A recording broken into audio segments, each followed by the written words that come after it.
Hi, this is Sarah from sarahYip.com, Facebook, The Numbers Queen, and Instagram, SarahYip1111, with another amazing person for my meditation tips series, this time with musician Emma Dean. Hi, Emma. Hello, Sarah. It's so lovely to be chatting with you today. As soon as you talk, I feel all this energy just bust out of my body. I'm so excited to have you here and to talk about your practice. So, Emma, we've met a while ago and I was in your choir, Cheap Trill. Such hmm a great name. Yeah, yes, and we should clarify cheap is CHEEP, like the bird, That's right. right? Yes. And did you hear, you may or may not have, but as I started the interview, a bird started singing next to me, Perfect. like Good to your be. little angel friend. So yes, I've sung with you. I dressed up as a pink flamingo alien in one of your music videos, which I'll put a link to at the bottom of this. And So good. seriously, it was like a bucket list moment in my life. I show my children and I freeze it. They're like, "What are you wearing?" I love it. Makes It's me so so good. happy. I watched that recently and I saw your amazing costume. So The definitely antennae. something to be proud of. So thank you for giving me a chance to reveal my true self in the public eye. Now we know that based on your date of birth, you're a 28-10-1 pioneer, catalyst, black sheep life path. And it's pretty obvious that you are one of a kind, especially as soon as, we listen to any of your music. Did you have a much change in your life around that turning point of 28? I did. I did. 28 was 28, 29, around those years. I actually got engaged and got married. Yeah. Okay. And very soon after that, moved to New York City with Wow, that's huge. Goosebumps. it was really huge, and it was amazing, and also probably a rock bottom kind of Yeah. moment as Mhm. well. Yep, But yep. from that experience, Cheap Trill, the choir that you were speaking of, was actually Wow. born. So I think Wow. it was a huge pivotal period in my life. Mm. I have literally got shivers head to toe. I feel like there's so many like beautiful positive spirits who work with you and so many people who wish you well. I literally feel like I'm interviewing you on behalf of like all these other interested parties. So thank you for sharing that. We do know the one life path is about often following the status quo and then realizing it's not for you and it's not good for you for whatever reason.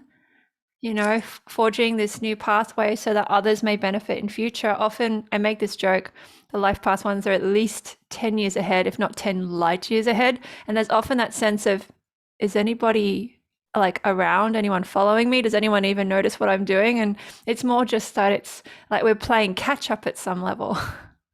Yeah, that's so interesting.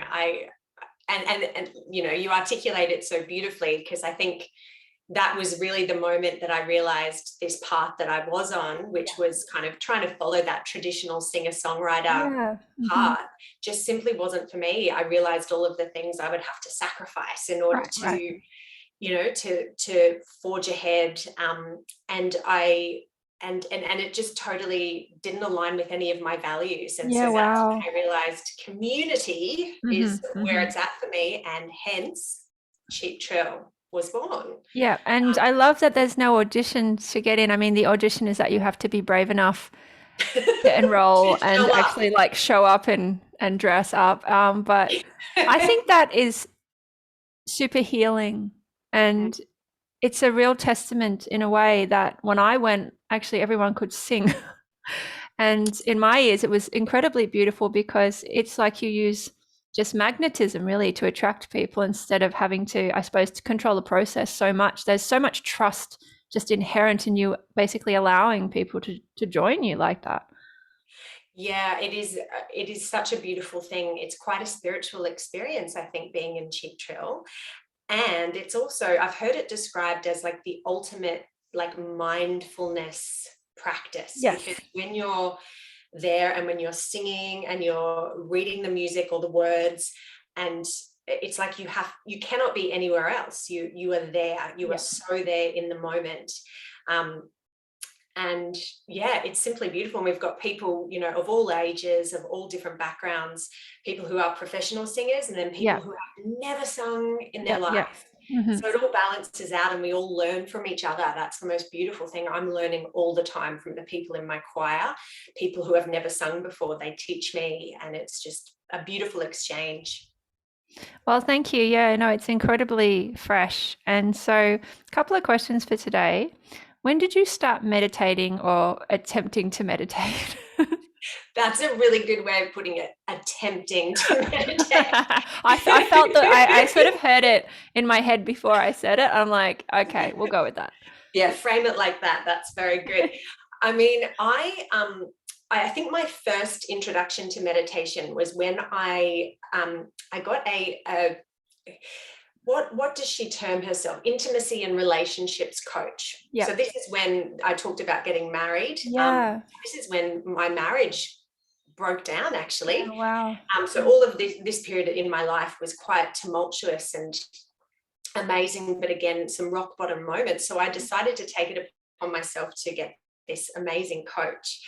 Yeah. And she's from a company, her name is Jodie Milton, called Your Practical Intimacy. Nice. And Okay. or no, it used to be called Your Primal Essence, and I think it's just practical intimacy now. Yep, sure. Mm-hmm. And she gave me some guided meditations that I started to do. And it was then, so that would have been around 2015, 2014, Okay. Yeah. 15. Several years ago. Okay. Several years ago, and I loved doing my meditation, but I fell out of the habit. And that's a bit of a common theme for me. When it comes to meditation, and something I would love to rectify. But it seems that meditation, I'm called to meditation during periods of uncertainty, and all different types of meditation. And, you know, we talked about this briefly before we started recording. Mm-hmm. For me, my songwriting practice is actually very meditative. It's like similar to being in the choir. You get into a complete flow, and it's like you are a channel for something bigger than yourself. So yes, I've had an interesting relationship with meditation over the years, but I love it. I do love it. Well, as I've done these interviews, I've noticed, how deep is this, almost, whether you call it like a meditation shame or something, that you have to literally be in a certain position to get it right. And it's, sometimes I joke, you know, it doesn't always have to be missionary. Like, honestly, because there's this perception that's the only way to, you know, rise up into your light or something. And we know that for some people it's physically impossible to sit. I talked to someone about that recently because of trauma. And for other busy people who need to earn an income, it needs to be on the go and it needs to be built into their lifestyle. And so there's this sort of forgiveness that's been coming through these videos. So you started meditating several years ago. You talked about who inspired you, so thanks for that. And you've actually touched on as well, where has meditation helped you in terms of what crises has it helped you to navigate? I mean, are there any other situations where meditation's really, really helped you? Yeah, definitely. I think most recently, going through infertility and IVF, I read a wonderful book. You might have read it as well, called Spirit Babies. I think I might have mentioned it quite a million times in my blog, and maybe at some point. Oh, really? Yeah. I've been rabbiting on about that book for years. Yeah, I've you know, as you know, I've also got a really strong interest in that topic. But okay, yeah. So you read the book. Yes, I read the book, and in that book there are a number of different meditations and chanting, and kind of which really appealed to me as a singer. So doing something, I always find I'm probably one of those people you mentioned who struggles with sitting still and trying to just empty my mind. That doesn't work for me. But if I'm chanting, or if I'm in some sort of song like flow, it just works for me.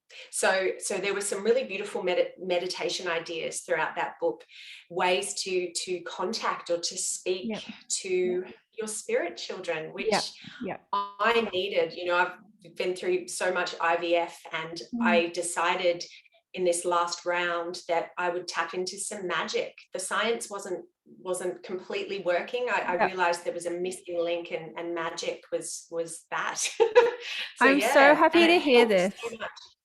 I'm so happy to Mm. hear this. I've done a heavy amount of reading, research, and just practical hacking really in this area. And you hear things like, I think in the book, The Mozart Effect, that we learn to sing before we learn to talk. I mean, really, it's the most powerful medicine there is. And as It much is. as I don't always like my voice, I made a promise to my unborn children and now my present children that I would always sing so that they would always know what that was like to be really self-expressed. And we've always made up songs. We do humming and chanting. And I had a playlist when I was trying to get pregnant and gave birth. And I still play those songs, and it always makes me cry. And Oh it my reminds me of the power of faith.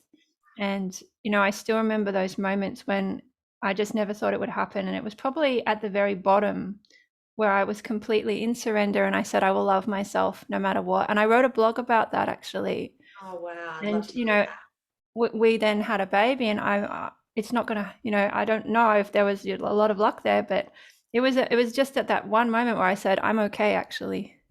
Oh, that's it. I think that's the key. And sometimes these things do happen when you are at rock bottom, which sounds, terrifying, but Yeah.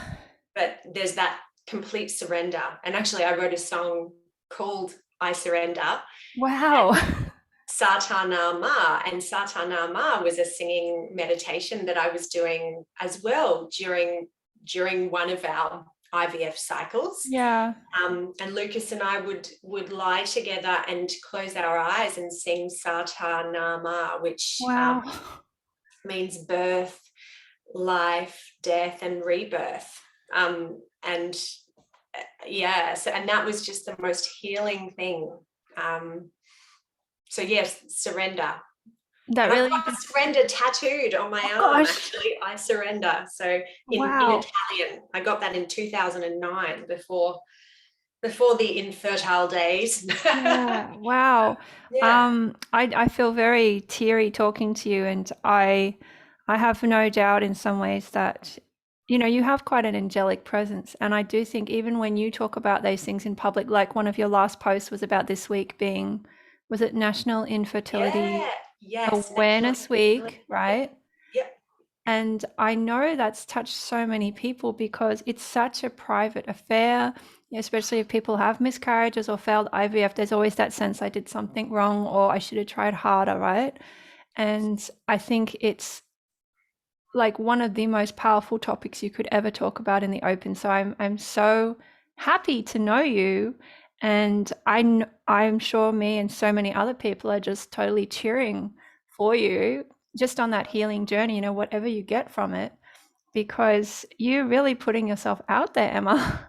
Oh, thank you so much for saying that. It's been, there have been times, and you might feel similar to this, where I felt my infertility journey would break me, but I think Yeah. actually it has been the making of me. It has, Wow.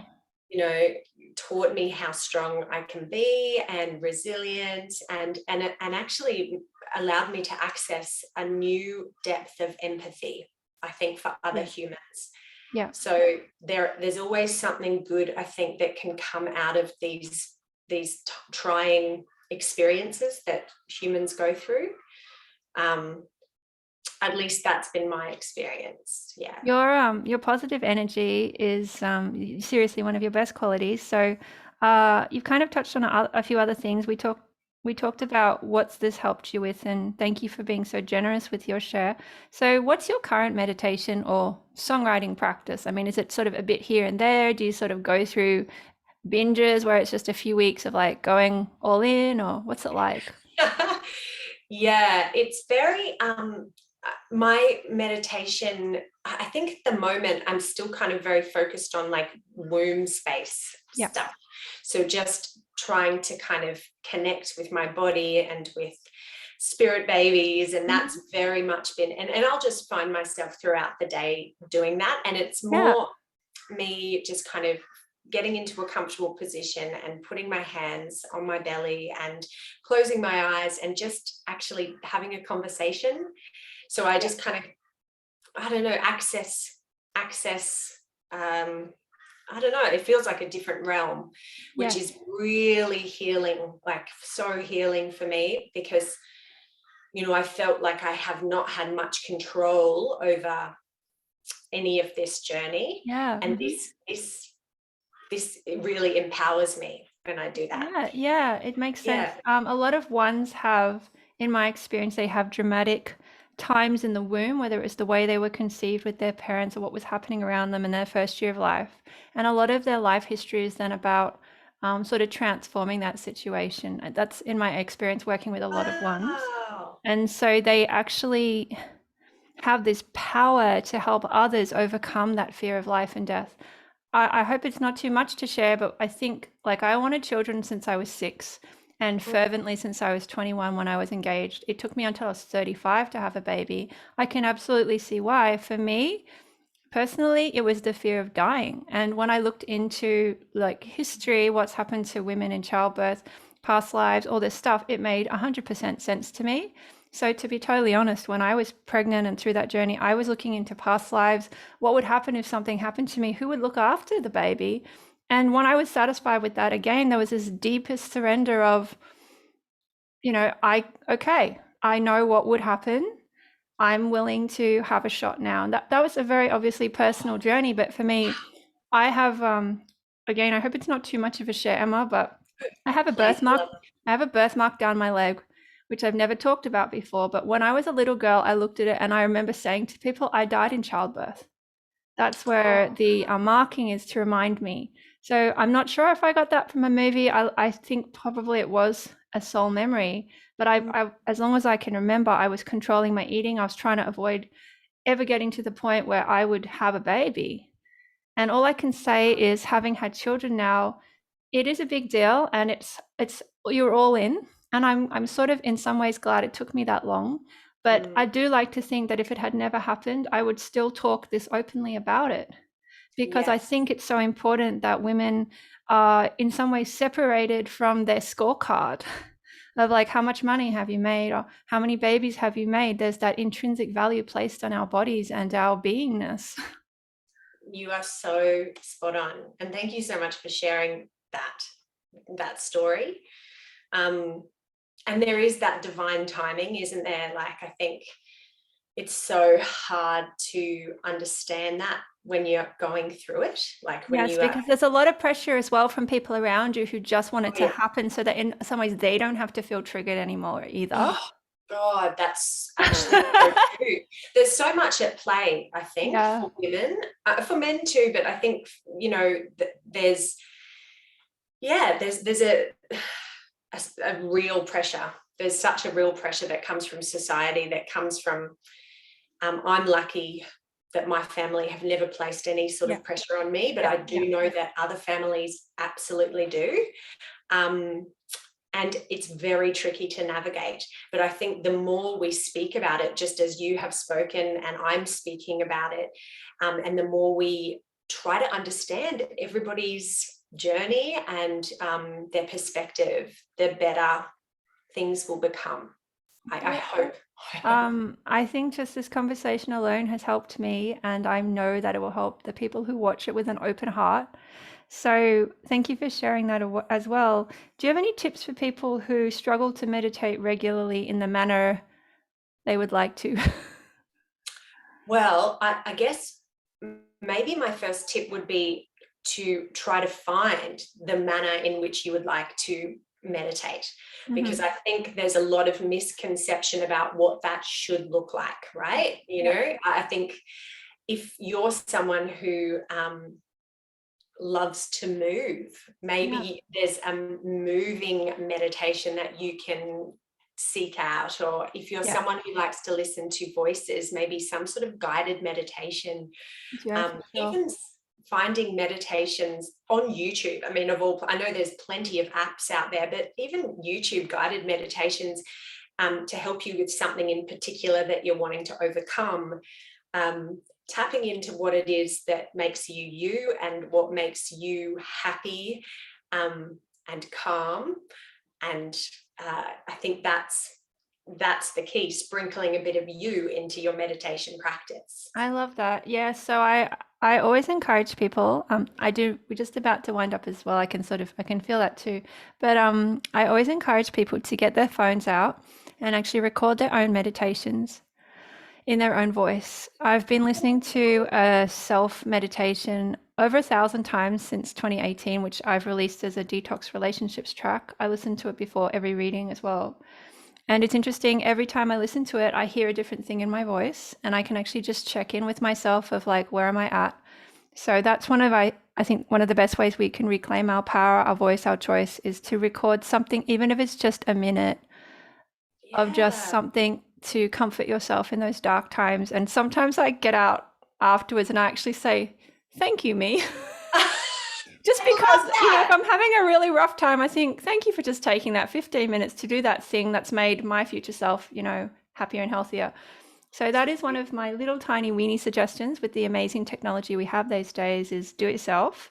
And as they say, if you don't listen to yourself, how can you expect other people to truly listen to you? That's so true. I love that you do that. I might give that a go. Now I'm thinking I need to get you to record some meditations because you have like this glorious voice that you have refined over how many lifetimes now. Okay, well, thank you for all of the very interesting wisdom you have shared. How can people follow your work or support your work? Thank you for asking that. And it is my pleasure to chat with you. This has been so enjoyable. So you can follow me on social media. On Instagram, I'm at Emma Dean Music, or I have a new coaching page, which is at Emma Dean Coaching. Oh, that's exciting. Yeah, so I'm studying life coaching at the moment. Goodness me, really? Wow. I'm loving it so much. And I hope to kind of combine the music stuff and the life coaching and do something exciting with that. And then I'm on Facebook as well, and my website is emmadean.com. So lots of different avenues for you to explore. And do you have albums that people can support? Yeah, I do. I have many albums, but the last one that I released is called Shape of a Girl. I was like, is that what it's called? What's my album called? Too much energy flying around, I think. It's so funny. Oops. And it's I wrote it actually about a lot of the songs are about my infertility journey and IVF, including the song I mentioned called I Surrender Satanama. So I'd love you to check it out.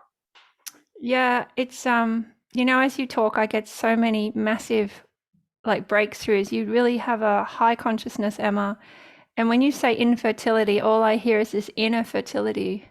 Yes, I love that. It's like sometimes we're just working on the inner fertility, and maybe not, it will result in outer fertility.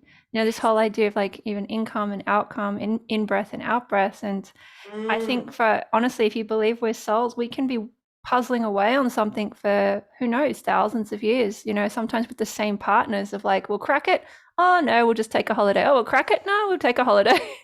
That's so true. And I used to say that the acronym IVF stood for I'm very fertile. I would tell myself that.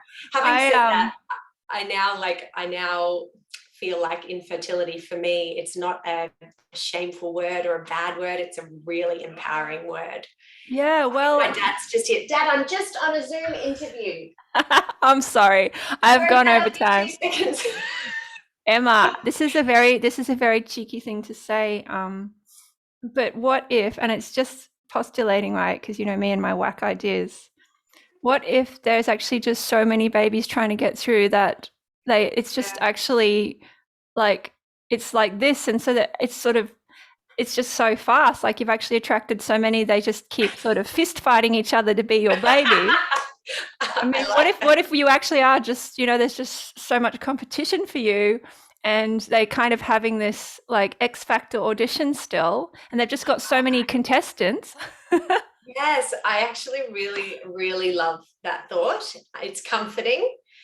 But just get it together, guys, and We hurry need up. our golden buzzer. Where's our golden buzzer moment? Hello. I know. Oh, it's so funny. So funny. I love it. It's so many different timelines happening. Emma, you're a honest and powerful person. I'm extremely grateful we could have such a candid chat.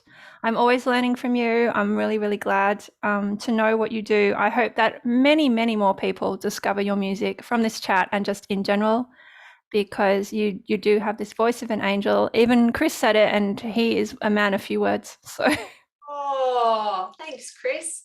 Oh, that's so lovely. It has been such a pleasure to chat with you. And and yeah, I've learned the lots of light stuff. around you as you talked, and we talked about the angels, it just got so bright. Can you see it on the screen? I can see it. It did actually, didn't it? That's that's spirit having a good laugh at our expense. So Ah. I look forward to collaborating with you on other fun and amazing things. Good luck in everything that you want to do. Thank you so much. This has been Sarah from sarahYip.com, Facebook, The Numbers Queen, and Instagram, SarahYip1111, with the incredible musician Emma Dean. Thank you, and I'll see you again soon. Thank you. Bye.